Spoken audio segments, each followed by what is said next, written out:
everyone, my name is Maggie and I'm an educator here at Naples Zoo. Have you heard? Bongos have incredible ears, which are a great adaptation that allow them to survive.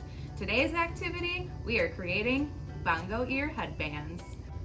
For this activity, the supplies you'll need are yarn, scissors, a stapler, a recycled box that you'll use for the headband and we recommend for your ears. But if you don't use that, we recommend cardstock, something to color with, we chose crayons, and a hole punch. The first step is to fold your paper in half. If you're using your box, you can also do the same. Then, using a crayon, we're gonna begin to draw the shape of the ear. Now, bongos have very large ears.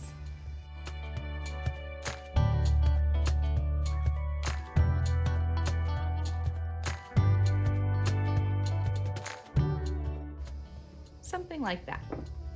Next, we're gonna cut it out.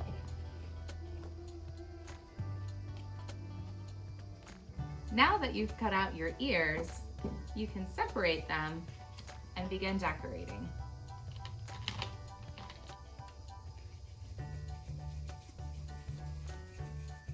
Once you're finished decorating your ears, you're ready to move on to your headband.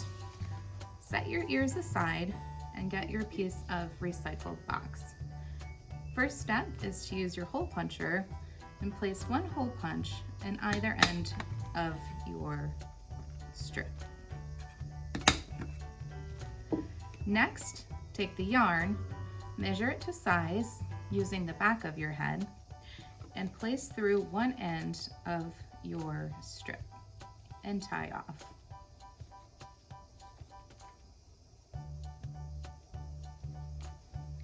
We'll leave the other end open so that way when you place the ears on your head, you can tie it to the correct size.